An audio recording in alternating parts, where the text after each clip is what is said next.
What's up, guys? Subzeric here, back for another VOD review. And look, I don't know what to say. It happened. K3soju hit rank 1, and by a sizable margin. We were talking about Dank Memes, who was sitting about 1500 LP. He ran it down. Everyone else has basically stayed the same, but Soju ran it up to 1500 LP. Look at this graph, right? A couple of days ago, just sitting at about 1300 LP, ran it straight up to 1500 with a fantastic run of just, I mean, look at this past like 15 games, 14 games. Like, that is insane how well he's been doing. And yeah, I mean, you got a VOD review him. Soju obviously had a very, very bad run of it at Macau, got eliminated. Okay, I don't want to say it, but he got eliminated very, very early on in the tournament. You know, it's Macau. It's open tournaments like that. You do just run the risk of being eliminated very early because at the end of the day, you know, 3 games is 3 games. You can get eliminated in 3. Anybody can get eliminated in 3 games. The best player in the world can have 3 quite bad games of TFT. I'm interested. So okay. So we're gonna hold on to this Morg pair. He really actually deprioritizes in this opener, holding on to this Vex, which is kind of interesting to me. We already have the Singed, which has Sentinel with it. I guess the biggest thing I'm surprised about is this guy Steb over Vex in this position here. I can see holding the Vi for potential or the Violet for potential family opener. But yeah, actually surprised me how little prio he has on this Vex unit, because I feel like, you know, playing it towards Rebel opener, it just, you know, simplifies your game a lot. Now that he does have the Singed pair, he is going to hold on to the Singed pair, field them on the board, field Morgana here for potential Morgana pair, also holding on to the Lux, who's a fantastic unit.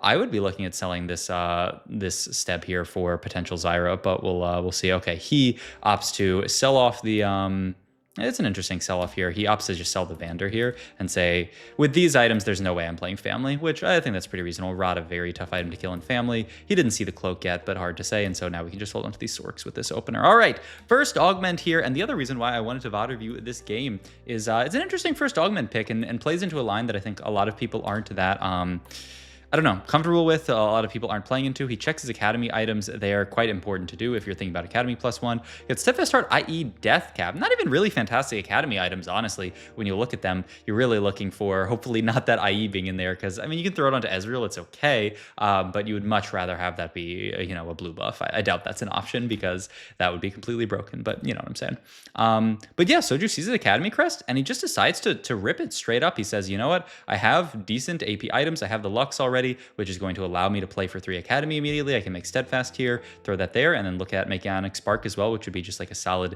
slam in a spot like this. And this is the spot. This is Academy +1. Just rip it here and kind of hard force Academy. Also, I feel like my stream beats, I don't know, they're so quiet.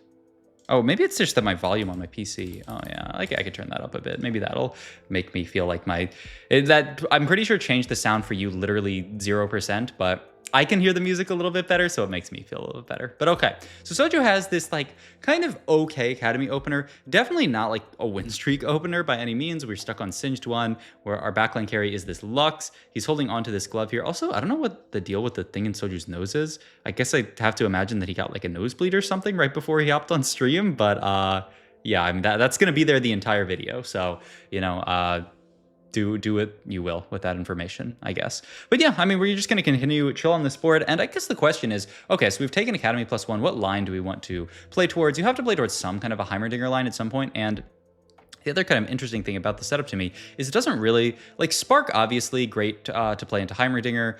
You also have the possibility of making Guardbreaker here, which is a fantastic Heimerdinger item. Doesn't really, obviously, that IE is probably not going to go on Heimer, but, you know, Guardbreaker, Death Cap into, like, potentially Blue Buff could be really good. Archangels tends to be quite good on him as well. The thing, though, that is a bit scary to me about Soju's spot is he has no tier. I would not be surprised at all he's a Lost Streak here to see him try to just grab a tier off Carousel here, even though it doesn't slam into anything. We're Lost Streak anyway. So we'd really just want to make sure that we can pick up that eventual blue buff here, because we know that we're going to play Heimerdinger from this spot. But yeah, I would say this Heimer comp, oh, and 3-cost tier looks fantastic. So I think that's an easy pickup for Mr. Soju. But yeah, this Heimerdinger comp, especially like, you know, Vertical Academy, which is what we're going to play to some degree this game. We're going to play, you know, at least 4 Academy, certainly, because it's just so easy to fit on Heimerdinger, the Leona, and the Ezreal onto the board. They just fit really, really nicely. And then do we want to go further into stuff like Lux? We'll see. But it's a comp that, like, I think a lot of people, they were quite low on recently. Wow, this is a bit of a play from Soju as well. Just trying to full open in this spot versus the Chem Baron player, saying, you know what, they have a Chem Baron +1. They have a few Chem Baron in that they actually cannot afford to sell, so he's actually going to int them. I mean, I love that from Soju. I mean, that's a really, really solid play from Soju just to say, I mean, like, why not int them? I'm playing for a loss streak anyway, and I want to guarantee my 5 loss, and you know, we lose the Singed Bear, so what? It's not the end of the world. We don't need to play for that. We're really just playing for a loss streak into, you know, pushing levels type game. And yeah, I mean, the nice thing about that player's spot is let's have Soju scout them again. Surely he's going to scout them again in the next like 10 seconds because I want them to scout this guy. Yeah, so the idea is they're 5 Chem Baron. They have to put 5 units onto their board, right? Even though they're blocking these units, they have a Rennie on their board, they have a Smeech on their board. They actually can't outsack Soju. Really, really smart from Soju to realize, like, this Chem Baron player is going to sack, but why don't I just do this? Put 3 units on my board and actually outsack them. I mean, there's no way that Soju wins this fight. This is actually a genius play from Soju, I think. So many people would see, oh, there's a Chem Baron player, I can't outsack them, or, you know, a lot of like very lazy players would be like, who cares about sacking? I'll just play. They would get sacked and they would lose their 5 loss streak. Not only does Soju keep his 5 loss streak here, but he breaks this guy's loss streak, which is actually huge for the lobby because that guy was 5 Chem Baron at stage 2. That is horrifying. So really, really, like, it's kind of a small thing when you think about it. And in hindsight, I think a lot of people would be like, well, yeah, duh, obviously you sack for streak here. But I think that's something that a lot of people would have missed. And it actually would have just griefed their entire game by not sacking right there. And it's so cool that he actually gets rewarded for it as well. The worst case is when you end up doing that and then you don't end up getting rewarded for it and you just, the Chem Baron guy dodges you. All right. Item-wise here, we're in quite an interesting spot.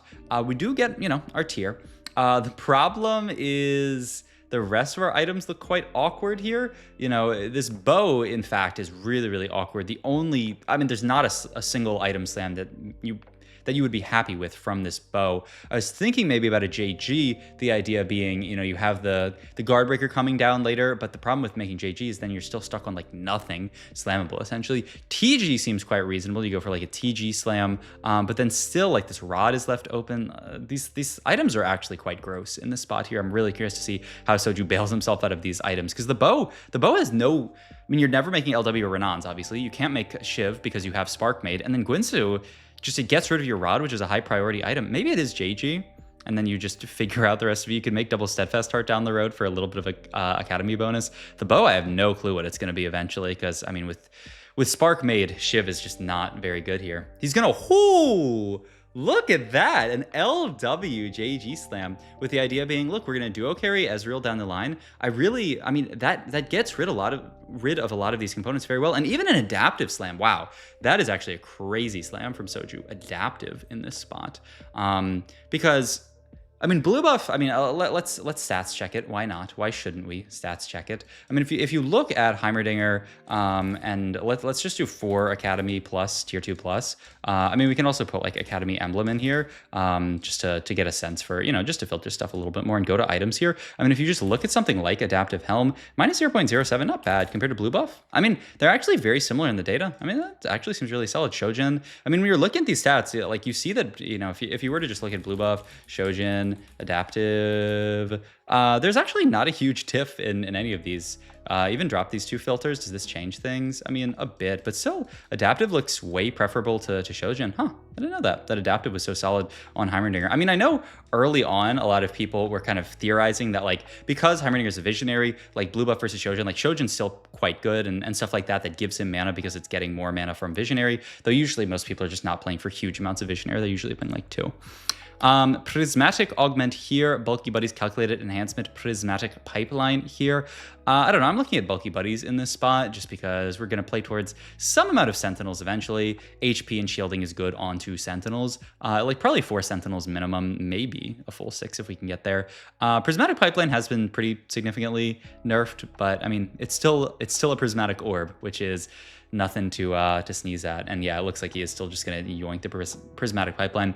The other augments both were item generating augments, which you really don't want to be going for in a spot like this because you have so many items from Academy already. You're really just going to run out of space on all of your units. That's also why something like a TG is quite awkward in Soju's spot, why it felt bad. And it makes a lot of sense actually to just use the Last Whisper as the out in this comp. You can throw that onto Corki, you can throw that onto Ezreal. It'll be interesting to see if he does end up actually playing Corki this game. But yeah, I mean, it makes sense, and it's a very good out for Soju here with items that are pretty awkward to work around. Having to build items for your secondary carry before you finish items for your primary carry is never something that feels amazing, but you know, sometimes you have to do it, and yeah, good item flexibility for Mr. Soju. I guess also his idea is that I'm so low, I'm going for the 4-2 anyway. My board is pretty weak. Like, who really cares about board strength this stage? I am just going to play for the Prismatic on Wolves, and then just 4-1 it with a bunch of gold, especially because we're in the galaxy that gives us extra gold, and so he's just going to 4-1 it, send it, and just try to stabilize there. It's a very Soju way of playing TFT.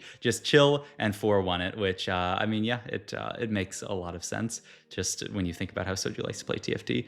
There is a Heimerdinger on the carousel here. Because we've sent all our items, we're actually free to take that. Wow, this is actually like a big difference with that Adaptive Helm versus greeting blue buff, if you think about it. Like, if he was greeting for blue buff here, because blue buff is bis on the Heimerdinger, we have to go for that. He actually would have missed this Heimerdinger on carousel because he would have said, oh, I need blue buff, so I'm not going to go for that. But actually going for this here means that he does, you know, he gets a preferential situation. He gets to guarantee the Heimerdinger off carousel here, and the belt, I mean, you know, it can be another tank item. It actually works out very, very nicely. So yeah, actually really, really, really like this call from Soju. It works out very, very nicely for him to just slam good enough items. I mean, if you had to take one takeaway from like every single VOD review I've ever done, certainly one of them would be just slam good enough items. BIS is fake. Just make items that make sense in your spot and that make sense with your item economy, and you will do very well in TFT. And that's what Soju's doing here, and he is being very well rewarded for it. He's got the 4 Academy, 4 Sentinel on this board here. Still got the Swain on this board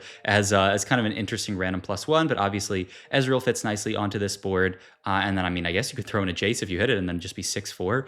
If you don't hit a Jace, what are you looking at? Because Ezreal fills out things really, really nicely on this board, actually. You could throw just another Sentinel on this board. You could throw in like a random unit, like a random Sork onto this board, like LeBlanc would be the best one.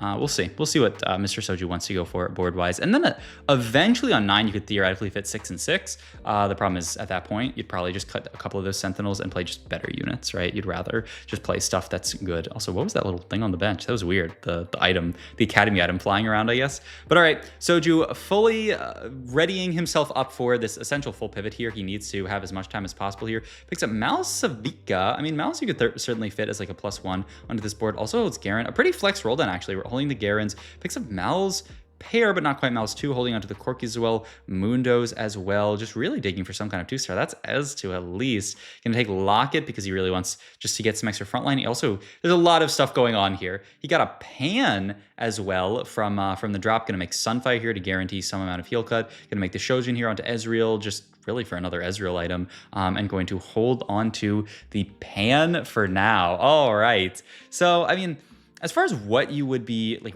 really, really, really excited to make out of a Pan, let's like pause here. I mean, it's Sentinel, right? It would have to be Sentinel. Visionary exists, but it's not amazing. It would have to be Sentinel, I would say. Like, I think that's the main thing that you could take here, which means he needs a chain.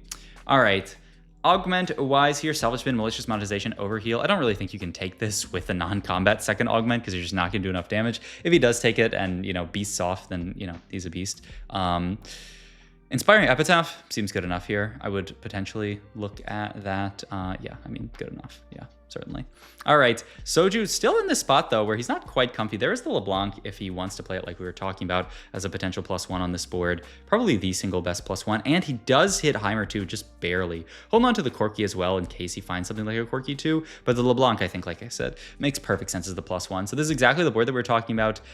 He ended up, yeah, leaving this death cap on his Heimerdinger, of course, because where else is he going to go? The IE fits nicely onto Ezreal, and his items worked out very, very well. 38 HP, 0 gold is the kind of not ideal part about Soju's spot here, is that he had to send it to 0 to hit this board, and he is kind of econ augment in Prismatic Pipeline. I mean, in his spot, it kind of just gave him more combat. You know, it gave him the support anvil. The 5 costs were econ, certainly, but nothing that he was really looking for here. Ooh, interesting idea. I mean, I'm pretty sure it's still LeBlanc just because it's LeBlanc's ability, but kind of an interesting idea. But yeah, I don't really agree with it. So we're just going to sit on this board for now. But a Nata board with double Sentinel +1s is pretty horrifying. Wait, and Shield Bash. How much damage is the Singe going to do? Just bonking people, and the Renata just buying time for him. Yeah, this setup is horrifying from Voidsin, and Is he okay? He's only 10 gold. This map threw me for a loop. Wow, Soju actually beats this. That's quite shocking to me because Voitzen, he also has BIS because he took Pandora's. Like his spell looks fantastic. That is a Jace, and so we will take the Jace. Soju is very, very happy about just picking up the Jace here. Just get the extra Sentinel, or not Sentinel, but the extra just Academy of value. What is the exact number when you have 6 Academy? It gives 9% of that HP and damage amp, which is a big jump. It only gives 5%. At the tier before it at 5. So that is a huge jump for basically like his entire team.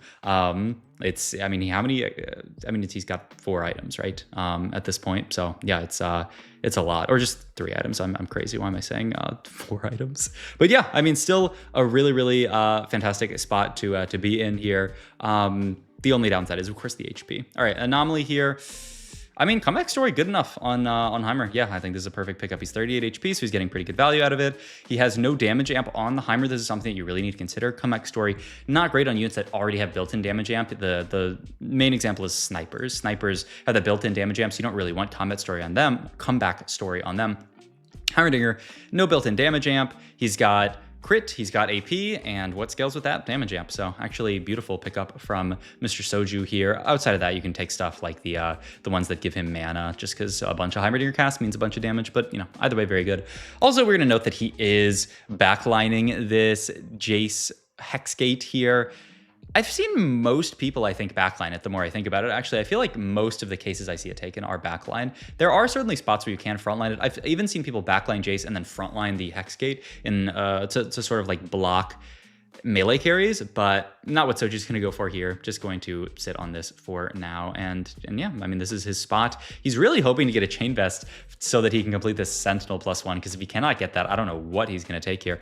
And I mean, honestly, he wants to keep in everything that he has in. I feel like his cap could actually be 6/6. And then if he ever ends up in a situation where he gets like a Victor, then you just cut Lux at that point. I mean, it kind of makes sense. He's holding on to the Singed for the idea here. He did actually get the chain, wow. And so now he just has the, what happened to that rod that he had open? Am I crazy? Did he like reforge it or something? Soju's just a fast TFT player.